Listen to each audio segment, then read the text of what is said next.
Well, folks, today's session is around the automated transforming CSV loader. This is a solution that was written to enhance the way NetSuite can load information, both for just simple data loads and also for integrations that would normally be done with either scripting and a lot of direct integration work, or with some of the integration platforms that exist in the NetSuite infrastructure. The loader was developed as a result of many years of working with clients and in our own businesses trying to load the data, and just having some frustrations with the out-of-the-box solutions that required additional work. So the loader has a number of features. It will allow you to load CSV files in their native format, and that's really important when you're doing integration work, or where you have repetitive tasks and you often have to load the file and then that file needs to be manipulated. So sometimes you'll have a file with a bad date format, or with addresses that aren't very good or aren't very clean, and you need to do a lot of manipulation work. Or you might be doing a load from another system. So say you're taking data from another finance system and it has a particular structure in the files that it outputs, and you want to be able to just directly load it without having to download information from NetSuite and do complex VLOOKUP formulas inside Excel. It has multiple features. So standard NetSuite has excellent features around adding, updating, and updating of records. The transforming CSV loader also adds the transform function, so you can convert sales orders into item fulfillments and similar conversions between relevant transaction records, and that's restricted to the type of to the transformations that NetSuite allows you to do normally. It allows you to string CSV files together to form complex functions. That's actually how we integrate or use the CSV loader in integrations that are not time sensitive. If you have a time sensitive integration with a website, obviously you're going to want that data to come back in seconds. But the way scripting works, we can schedule it to every 15 minutes. So if data can come in through the day, or once a day, or once a week, or once a month, then this is a good solution. A lot of clients run it every 15 minutes, where it checks for new files and processes it. And that cascading effect can be quite powerful. So, for instance, you could have a file that comes in, or a series of files, where you create a customer, and then from that customer you create sales orders. You then transform them into fulfillments, and then you create invoices for those sales orders, and then credit memos, which are also in the same file, all in one hit and all automated. It allows us to load files with non-compliant data, such as date formats. One of the big frustrations that I have in source data coming in is that NetSuite quite rightly needs the date format to be aligned with the date format that you use, or the person that configured the CSV load, the standard one. And so it's really nice to have an opportunity to just bring data in and load it as it is, with the date format as it is, and have the system translate that for me. Finding and replacing is excellent. Often you'll get information that comes in source files and it's not quite right. So you might have the short form of a state and you need it to be replaced with the long form. That can be extremely handy. So you don't have to do it in Excel. You just set it once and then it fixes it as it loads the file each time. Adding validation to the data to add in integrity to that information. So, making sure phone numbers are in the corporate format, so that you don't have to go manipulate it in the file, or you can reject something that might not be right. And then skipping lines and ignoring header rows. Excellent when integrating with other systems, and excellent when you've got some complex file structures coming in where there could be blank rows, and there are unknown positions in your files that are coming in. It also allows you to automatically schedule single or multiple connected loaders. So having that ability to have these run at whatever cadence that you want means that you don't have to download a file, upload a file, and manipulate it, process it, and do all of that. Now, there are other scheduling solutions that are out there, but this is included as part of the features that are in the transforming CSV loader. You can bring in the files automatically via SFTP. You can have it emailed to NetSuite, and it will pass through and look at the emails that have been received and pick up files that are relevant, or by manual upload. It's actually even possible to have this extended by some additional functionality that will run a safe search and then process the safe search, because the safe search generates a CSV file, and then you use it to generate information off that, or generate new records or journals or whatever you need from data inside the system. It can perform very complex lookups when loading data. So it is possible to bring in invoices, for instance, where you have no customer internal or external ID or even name, but you do have their email address. So provided that email address is unique to the customer, then NetSuite, so the transforming CSV loader would allow NetSuite to go and look up that email address, return the internal ID, and create the invoice on the right person. There's all the normal matching columns and defaulting values. That's what you can currently do in NetSuite, but that's enhanced a little bit with some of the extra features. You can add prefixes and suffixes, use regular expressions. You can append to existing data, so the file can add to it, not just replace information that's already there. And it has dynamic values such as today, start of this month, end of last month. Really handy when you want to use a loader to perhaps create an action, such as I have an invoice that's come in and I want to trigger I also want to create a task for that invoice to follow it up at the end of next month. And then you can get meaningful alerts when the records don't load. So it sends emails with the file it tried to load, and also the rejected file with what it thinks is the issue, so that you can reload that. And then for the advanced users, there's the ability to use custom functions.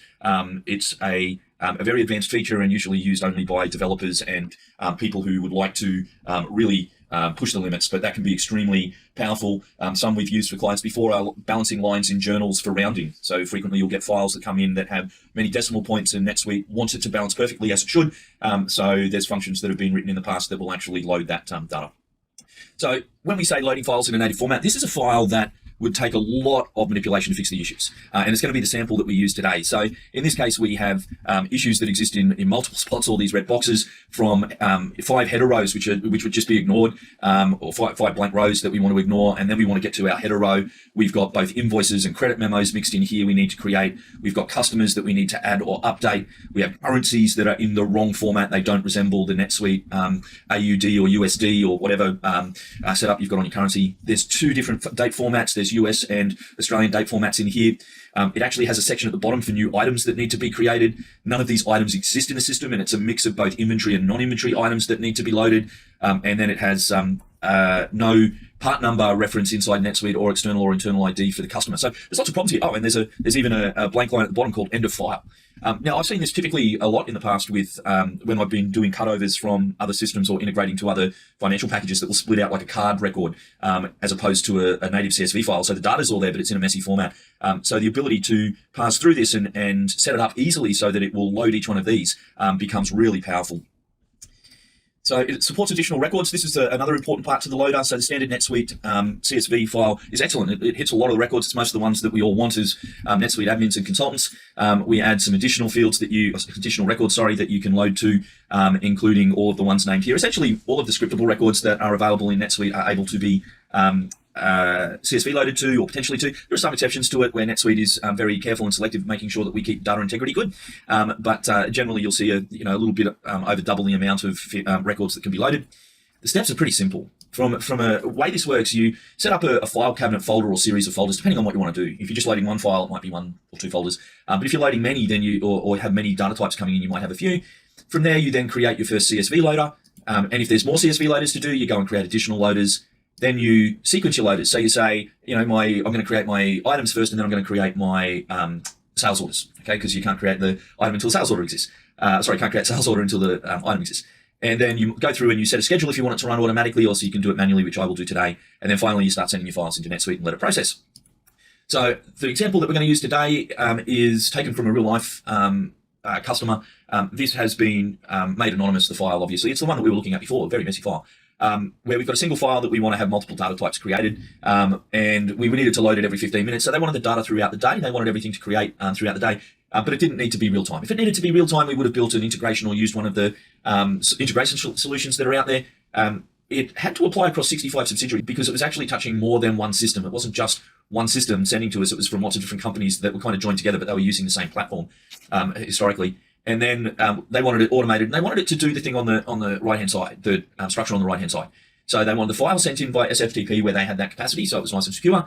And they had files also sent in via email, and they were auto-loaded. So they didn't actually manually load anything, but that could have been done. The first thing it would do is it would add either new customers or inventory and non-inventory items. That could be done in any sequence. My example today is a little bit different to this sequence. I'm doing the items first. And then it added new invoices, and then it added new credit memos. So from that file, it was doing 5 different data types all in one. But that file, as we know, was really, really messy because it had all those holes and all those problems with it. So let's go and have a look at how it works, and we'll dig into it, and we'll see how the loaders hang together. Okay, so we're in my NetSuite sandbox at the moment, and the file that we're going to try and load is actually this one here. So it is the file we were looking at before, and as you can see, there's a whole lot of junk at the top here. There's junk at the bottom down there. I've got a mix of invoices and credit memos and customers and items that I need to load. And then I've also got items over here that I need to put in. My part number on my item, I've actually called it MPC, not MPM, so it doesn't match up to anything. My currencies are wrong. My invoice dates are wrong compared to my RevRec start and end dates. And so there's lots of structural problems with this. And there's actually lookup problems with this. I don't have an external or internal ID. And that will cause problems. And also John Smith in the system is already a customer. There's another customer called John Smith that exists, and I don't want to load to them. So if I look back in NetSuite and I have a look for John Smith, there's already a customer, John Smith, and we don't actually want to add invoices to that one because this is a different John Smith based on the email address. So our key for this is going to now be not this email address, but John Smith's email address from our CSV file, which is this jsmith@csvdemo.com. So you'll see there's a number of fields like that. We also are going to load multiple email addresses that feed into a solution that we've got for doing dunning and sending out multiple emails to multiple email addresses and statements and the like.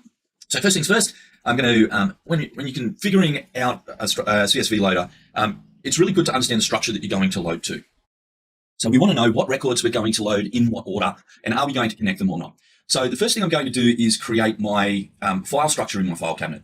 So you can have many of these structures. People generally have a minimum of 2 files in their file structure.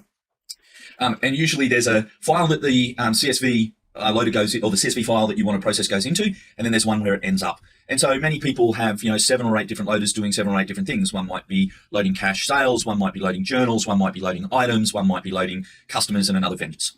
And then when they finish, they all go into one file here. Or you could have what I have here, which is a daisy chain, where I'm going to create new software items, then hardware items, being non-inventory items and then inventory items. Then I'm going to load customers or update the customers, create invoices and credit memos, all from a single file. So it really depends on what your structure is and what you're trying to achieve. But in this case, I'm trying to achieve everything going in a sequence. And but I could also have different CSV loaders doing different things. And many of our clients use this, as I said previously, when they don't have time-sensitive data, to load every 15 minutes and to use this as a way of integrating with other solutions. And other people just use it for when they need bulk loads because they have a lot of them during a particular year. So once I have the file structure set up, the next thing in the list to do is actually to go to the transforming CSV importer. Now that opens its own screen, and you'll see it looks a little bit different because we want you to know that you're in these loaders and what's happening. And as you can see, I've got 5 of these. That number sequence is something that I've developed to tell me what I'm doing. I've had quite complex loaders with 17 or 18 different steps in them with 5 or 6 source files. And by numbering them easily or correctly and simply and making them match up to my folders, it was really easy to know what I was doing at each step. So I'll show you the basics of creating a brand new one from my file, and then we'll go through and we'll look at each one of these and how it is going to structure them, and then we'll process my file at the end. So it's very simple to add a new one. There's the add new button at the top, and you have the basic setup. So I'm going to call this one test example so we can all see it. Now, something that's important is these folder IDs become really important. So I always leave this open in the background when I'm creating one of these. I'm creating a new one. If you've got any time zone related challenges, the loader will handle that. Where your NetSuite instance is located can have an impact on when things actually process. So if you do have time zone sensitive requirements, then that's best to reach out to us and we can give you some advice. Now, there's 2 parts that I need to do. So I kind of work down the left and then I come back and fill in the stuff on the right. So here I've got my NetSuite record that I want to load. And you can see that you can load custom records if you want to, or you can go in and pick simple things like invoices or if I did vendor, you'll see it brings up everything with vendor on it. So you select which one you want to put in there. In this case, I'm going to put in invoice, and you can see that nothing has happened, but there's a little refresh button here. Click that, and what it will do is it just said at the top there, a very quick message that it's retrieving all of the fields and the sublist fields from there. So that makes my life easy. Now that I know I've got an invoice, I need to get some data from my file. So if I bring my Excel file back here, the important thing I need to tell it is where does that header row start? So I don't want it to start in the first 5 rows. I want it to start on row 6.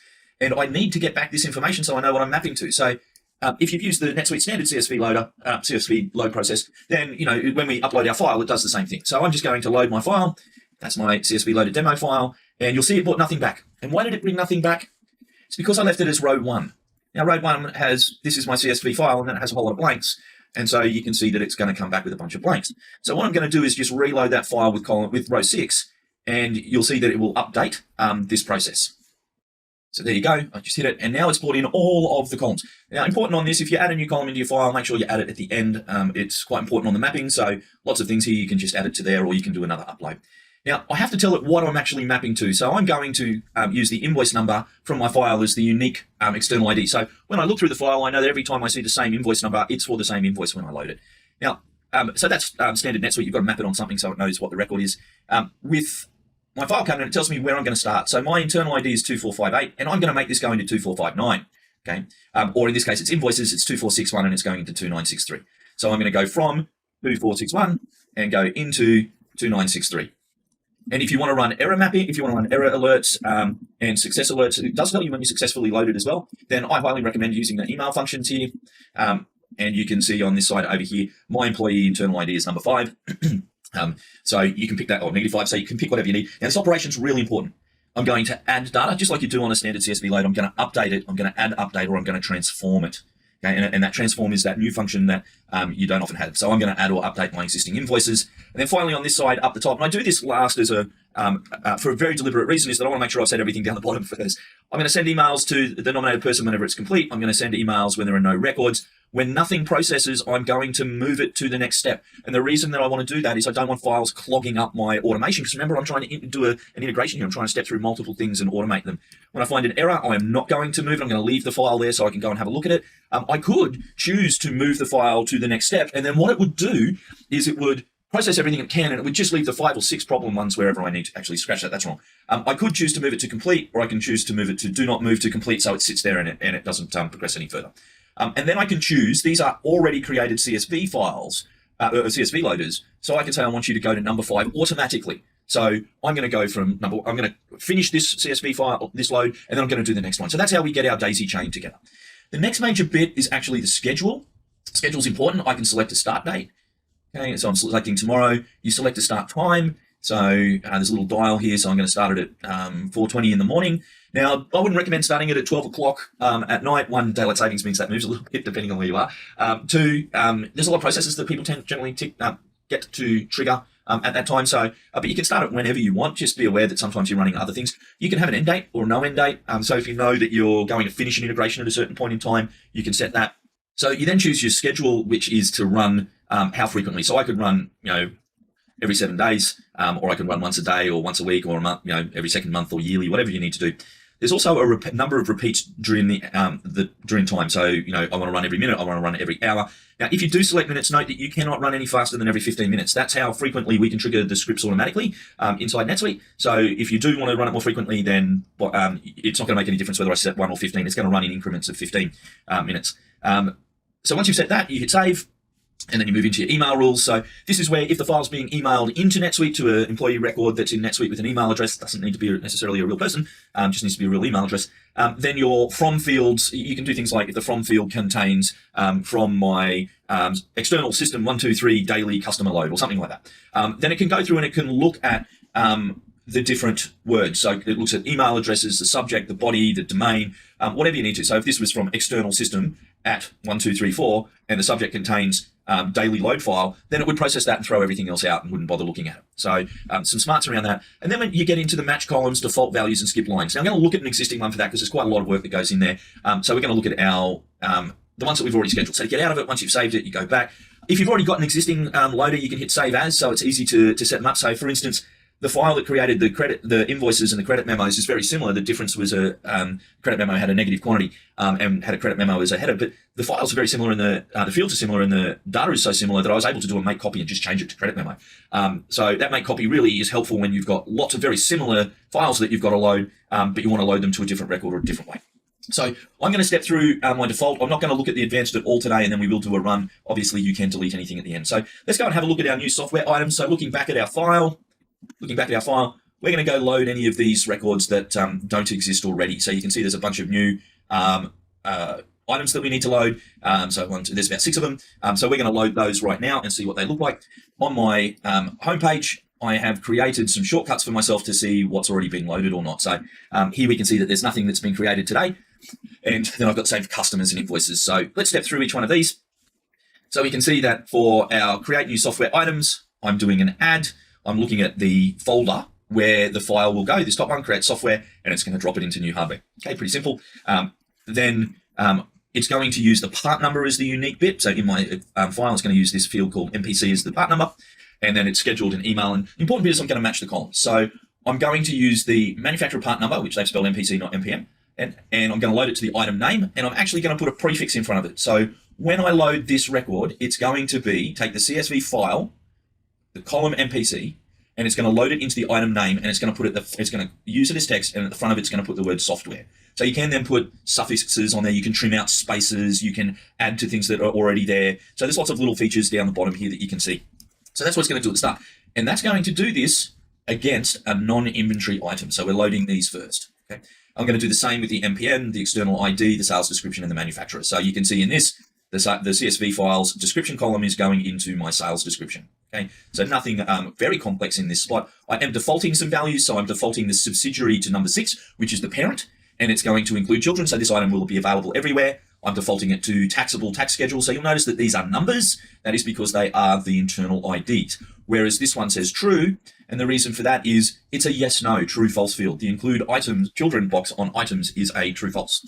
So I'm going to close that. And then obviously this one down here, create revenue plans on, you can see it's a -1. That's again, a system internal ID. So I got those from actually looking at the individual records. So I would go into lists accounting and look at, say, the revenue recognition rules that might need to be applied. And I would look for the internal IDs on these and find the internal ID of the one that I want. So straight line prorate first and last day is number 4. And so back in my loader, I put in for my revenue recognition rule, number 4, and then the same for my class, and my subtype is sale.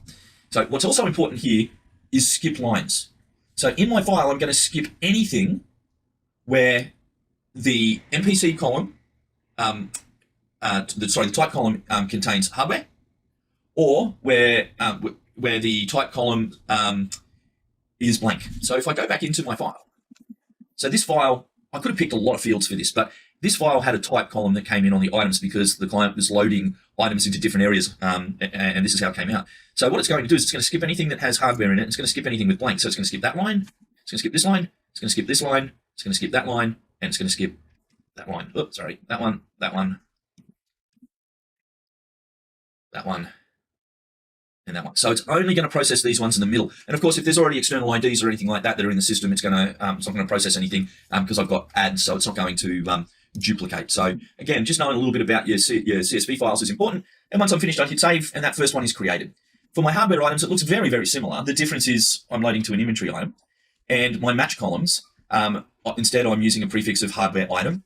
And in my default columns, I'm also setting an asset account and a COGS account. So it's just getting a little bit more complex as we start to load them. And the important bit here is on my basic setup, it's still loading to the MPC, but it's now starting in 2459 and going to 2460. So it's going from that folder into that folder. So it's moving through the sequence, and it's going to automatically trigger create your existing customer records. So it's going to, the system will, the loaders will go and create first the software items, then the hardware items. Now it's going to create the customers. The customers, again, pretty simple. I'm loading a customer record, start getting the feel for it now.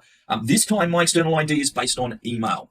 And that's interesting. So all I'm saying here is this column here is the one that tells me whether I've got a customer or not, and I'm going to load to it. So these five, it could have been the customer's name, but my problem here is John Smith already exists in the system. So we saw that earlier. So I don't want to have to load to John Smith again. I need to create a new John Smith, and I need to base it off the email. If I had a unique customer number from the existing system, that would make it a lot easier. But in this case, we don't. So going back and looking at our customer record load, everything else pretty much stayed the same. But it's going to, before I forget, it's going to go create invoices after this customer's in. So I'll have items and I'll have customers, and then I can go and create invoices. So on my match columns, it's a little bit different. The company's going into the company name, right? So the customer field in my CSV file is going into my company name, and I'm not adding anything to it, but I could get rid of all the spaces if I wanted to, if I thought that they were going to be a problem. Now, there are some more advanced features that we start running here. So in our CSV file, the currency is called Aussie dollar and US, and there is nothing in the system called Aussie dollar or US. The currencies in the system that have been set up here are actually AUD and AUS and USD and US dollars. And I don't have the internal ID for those in the file, so I want to be able to match against them.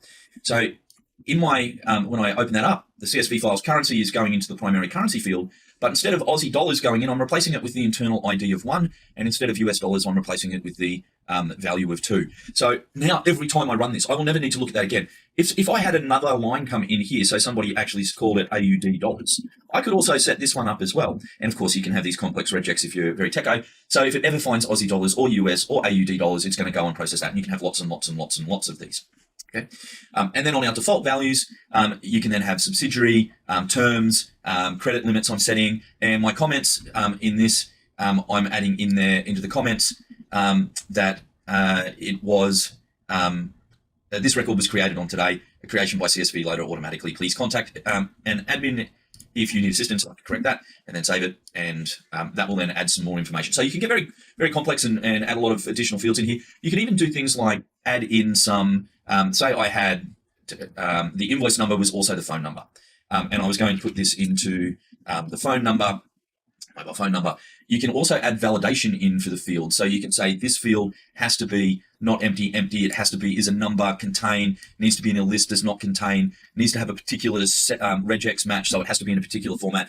Most people usually ask us for a little bit of help on that because it can be a little bit more complex, but it can be handy to do if this was, for instance, states. So say, for instance, you were trying to match states. And so you wanted it in Australia to be New South Wales or Queensland or Western Australia or Western Australia. It's got to be one of these formats. Then you can set some of these up. And so it will only allow the state field to go in with New South Wales, Queensland, Western Australia, or NSW, QLD, and WA. So that validation can control data going in and can be quite powerful. I don't have any on this because there's nothing special in the file, and then my default fields are just a little bit different.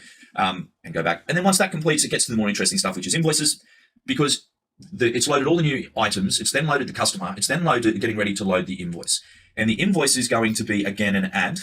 It's got its own files that it's loading on, and it's using the invoice number. And the match columns in this are what you'd expect it to be. Invoice number to external ID, memo. I've actually done that one twice. It could come out. So my invoice date. Now, my invoice date here, I'm sending it to day, month, year. So my NetSuite format, this is the format in my file. And my NetSuite format is day, month, year. However, notice that my RevRec dates that I want to bring in, my contract starting dates, are month, day, year. That would normally fail under a standard load because there needs to be integrity in how it works. So this, the loader has the ability that you just need to tell it what format you want it to go in as, and it will transform it across. So if you see my contract start dates, which were month, day, year, I'm telling it to be converted to the same format as my invoice format. So now all my dates go in at the same way. So, and then my multiple email addresses are going in, they were comma separated, not just a single one, they're going into a custom field. What is important in here too is the item. So the items and is looking up the MPC, the customer is looking up a non-related field. So the item and the customer are both looking up records that where there's no internal ID or external ID in the file, and the descriptions and names could be different. So on my customer, you'll see here, to find my customer in NetSuite, I'm from my CSV file, get my email address, that's the field I'm using, and then load it to my customer. And when I do my lookup, go and look up the customer record, find its email address, and give me back the internal ID for that customer. So now the file that I'm loading doesn't have to have any of the normal NetSuite reference fields. It's just got to have something on it that I know in my CSV file so that I can load it in. Now, most systems, what we want when we're doing integrations is a unique identifier between the two systems, and that often exists. But when you're first loading, and sometimes in systems where you've got more than, or you've got 2 or 3 systems that can all load data, and so they've got lots of different ID numbers, it's really hard to figure it out. It's really simple if there's a couple of fields inside your NetSuite record for the IDs from, one from SAP and one from Xero and one from Sage and one from Salesforce. And so you've got 4 different ID numbers. You just have 4 different CSV loaders that go through and look for the correct ones, or you would have multiple lookup fields in here to do the same thing. So very simple to be able to look up the source system and or look up a unique value and process against it. So these lookups become extremely powerful for you. And the same applies at the sublist level. So when I was looking before at the item that I'm loading, here my CSV file, the MPC column, so the part number from the manufacturer, which I loaded into the manufacturer part number on the item records, is not going into the header of the field, it's going into the item. So these are all the field, the sublists that belong to the invoice record. And so I'm going into the lines on the invoice record, and I'm saying put it into the item field, but go and get from the from my item, the NPM field, and return the internal ID. So what the system's going to do is it's going to go and look at this field here, which I loaded into the system, into the item's NPM field, which is not a normal ID field for CSV loads, and it's going to get back whatever the internal ID for that item is to make a perfect match. So, and it's going to do that at the line of the record. So I'm going to close that, and once I've set this up, and this loader took maybe 15 minutes to set up, but I'm pretty familiar with it. It takes people maybe an hour to get to use it, to know how to use most of the fundamentals of it. And then it's going to process through to a credit memo, which does almost the identical thing, right? So it's going to load to credit memos, it's going to match its columns, and the only difference here is that the quantity in my file was a -1.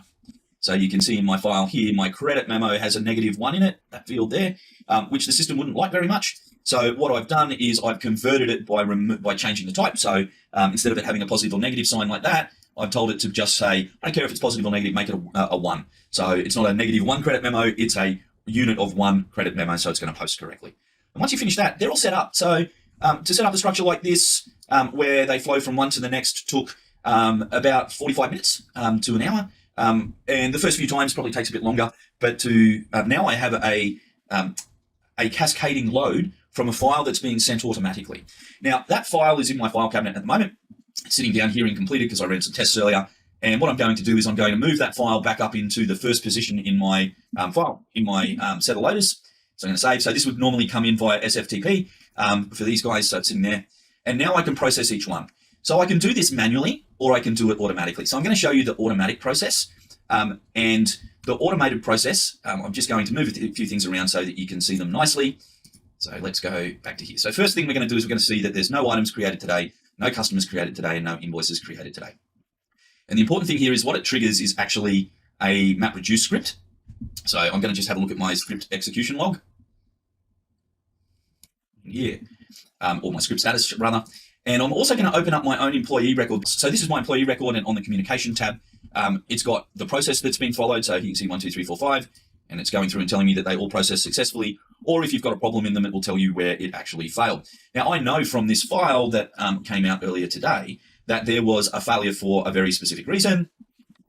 And that reason was there's actually a line called end of file, and it's thinking it's actually an invoice. So let me show you why.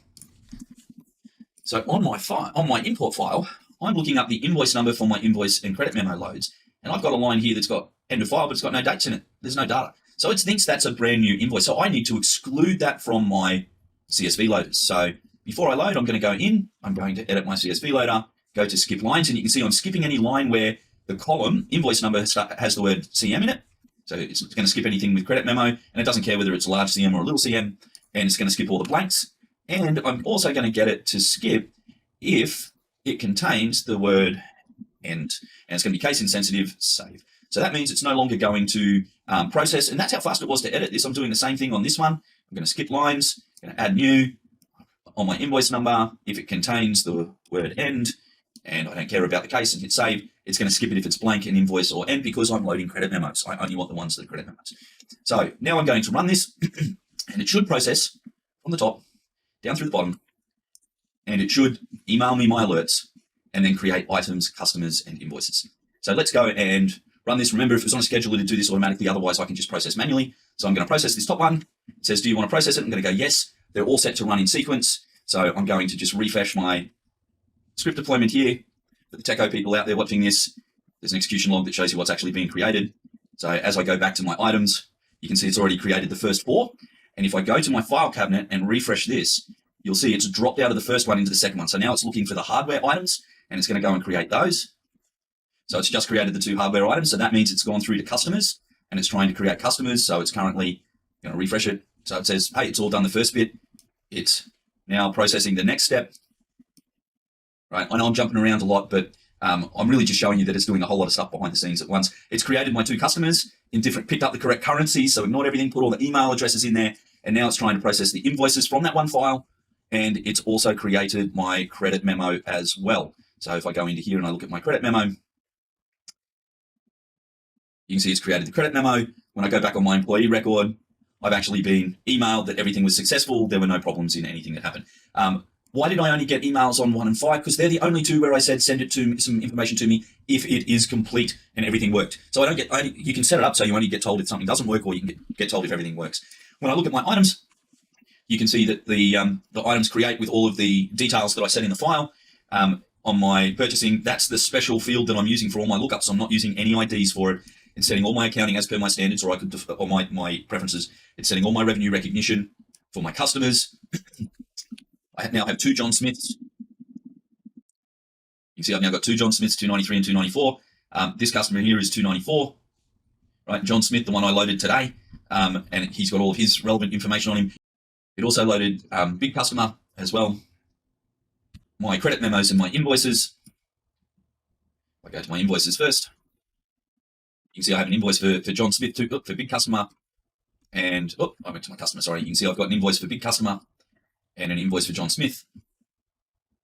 The invoice for big customer has 4 lines as per the file. It's pulled through the revenue recognition dates that I defaulted in my file, that I set my file. On my John Smith, it's actually picked up the correct John Smith because it used the email address in my file to go pick up the correct customer. So it didn't know who John Smith was, but it knew what email address to use to create the invoice, and the same on the credit memo. So you can see from the structure of and when I look at the where the files ended up, refresh my file cabinet, you can see it's now in my completed files. So you can see from the CSV loader that it processed through all of these automatically. I didn't have to click any of them. And when you add in that initial automated load into the system. It will process without touching it, and you just get alerted when something needs to be loaded. So the CSV loader, extremely powerful in what it's able to do. These are just some of the functions. There are many more, but it should give you a good overview of how it works, and feel free to reach out if you would like to experience it yourselves.